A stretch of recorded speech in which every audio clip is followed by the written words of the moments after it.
बिस्मिल्लाहिर्रहमानिर्रहीम। अचानक उलमा में इसराइल की मंजूरी के हवाले से बहस छिड़ चुकी है। इस हवाले से पहली बात यह है कि आप किसी की बेअदबी न करें। अगर एक आदमी एक मौक़िफ़ से इख्तिलाफ रखता है तो उनको गाली न दें, बल्कि दलील दें। दलील की ताकत गाली और गोली से ज़्यादा है, पहली बात। दूसरी बात यह है कि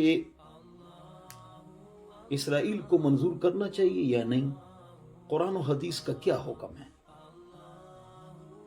एक उस वक्त का ज़माना था पुराना, जिस वक्त के लिए ये आयत है, अल्लती कतबल्लाहु लकुम, कि अल्लाह ने ये ज़मीन तुम्हारे लिए लिख ली है, तुम्हारी है। बाज़ रात ये दलील पेश करते हैं, ये उस ज़माने की बात है।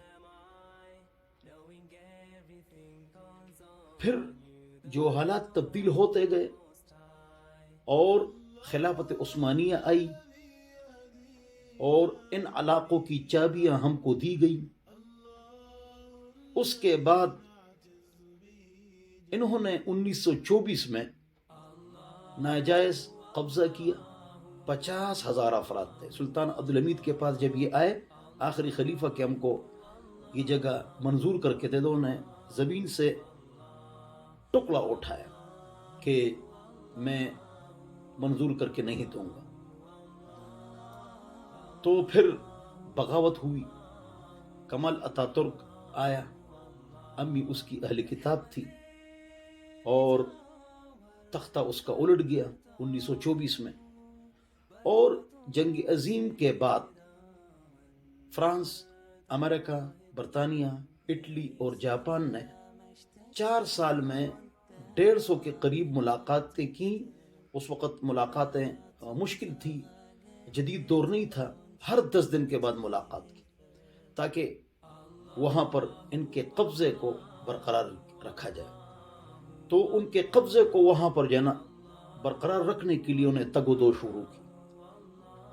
मुसव्विर पाकिस्तान भी और कायद-ए-आज़म मोहम्मद अली जिन्नाह रहमहुल्लाह भी, उन्होंने ये कहा था कि हम हरगिज़ इनको तस्लीम नहीं करेंगे। जो हमारे बड़े हैं, हमारे बुजुर्ग हैं, और 13,000 मदारिस, 10 लाख उलमा, 34 लाख दीनी तालिब इल्म, वो भी यही मौक़िफ़ रखते हैं। और हमारे जो बुजुर्ग हैं, सारे पुराने नए, उनका ये इजमाई मौक़िफ़ है, इसमें कोई इख्तिलाफ नहीं है।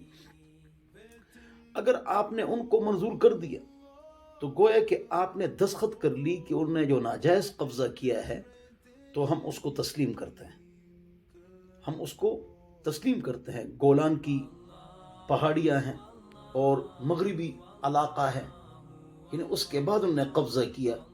और इन 5-6 ममालिक ने लार्नस ऑफ अरबिया को इस्तेमाल किया और उसने शरीफ मक्का को कहा कि हम आपको यहाँ की हुकूमतें दे देंगे, अगरचे बाद में नहीं दी, और आप जना बगावत करें उनके खिलाफ।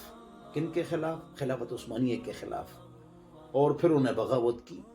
जैसे कि आपको मालूम है, इनके पोते ने एक मरतबा अक़वाम मुत्तहिदा में तकरीर की थी, शरीफ मक्का के पोते के बेटे ने, बल्कि कि इस्लाम सलामती का मज़हब है और हर मुसलमान कहता है अस्सलामु अलैकुम, तो सब ने तालियां बजाई थी। तो मुसलमान भी खुश हो गए थे, कितनी अच्छी तकरीर है। अगरचे इन्होंने बगावत की थी। अल खिलाफतुल इस्लामियतुल हाशिमियतुल उर्दुनिया, ये लोग, ये कौन है?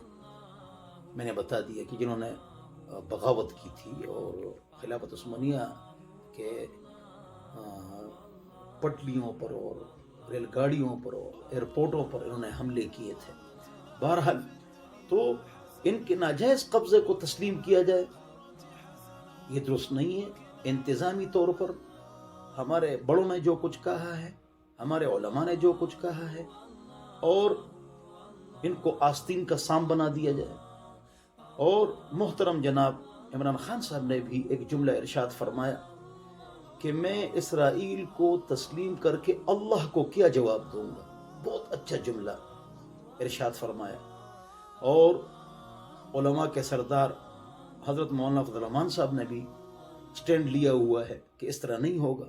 अगरचे अमेरिका, सऊदीया, दुबई, यूनाइटेड स्टेट वाले اور یہ تمام لوگ بہت دباؤ ڈال رہے ہیں کہ اس کو منظور کیا جائے. بہرحال ایک وفد بھی ادھر گیا تھا. ہم کو اللہ تعالیٰ ایک زبان سے ہم دو باتیں کریں، اللہ تعالیٰ اس سے ہم کو بچائے. تو شیرانی صاحب نے ایک موقف اختیار کیا، اس نے دلیل دی ہے. اس دلیل کا جواب میں نے آپ حضرات کے سامنے دے دیا. اگر ہم نے امریکہ اور انڈیا کو تسلیم کیا ہے تو ان کا حکم الگ ہے. یہ ان کو تسلیم کرنا، ان کے ناجائز جو قبضہ ہے اس کو تسلیم کرنا ہے. دونوں میں فرق ہے. باقی لوگ کہتے ہیں کہ مدینہ میں ہم تھے، آپ نے ہم کو نکالا. تو جواب یہ ہے کہ مدینہ منورہ میں آپ کی کتاب میں لکھا ہوا ہے کہ بنو قینقاع، بنو نذیر، بنو قریظہ 3 قبیلے آئے اس لیے تھے کہ یہاں حضور آئیں گے صلی اللہ علیہ وسلم اور ہم ان پر ایمان لائیں گے. آپ تو اس لیے آئے تھے. بعد میں اوس خزرج ایمان لے، اوس خزرج ان سے آگے ہو گئے تو یہ پیچھے ہٹ گئے، اور شرارت، فساد، مسلمانوں کے خلاف حملے. تو احد، بدر اور غزوہ مریسیع کے بعد ان کو اول حشر کے طور پر نکالا گیا، اور دوبارہ جانا پھر حضرت عمر رضی اللہ عنہ کے زمانے میں ان کو نکالا گیا وہاں سے. اور یہ جگہ الحمدللہ ہماری تھی.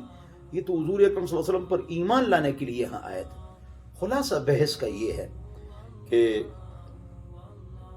ان حالات میں اس مسئلے کو نہیں اٹھانا چاہیے تھا، لیکن ہمارے بزرگ شیرانی صاحب نے اٹھایا، اور مولانا فضل الرحمان صاحب نے جو موقف اختیار فرمایا ہے وہ بالکل حق، ٹھیک اور درست ہے.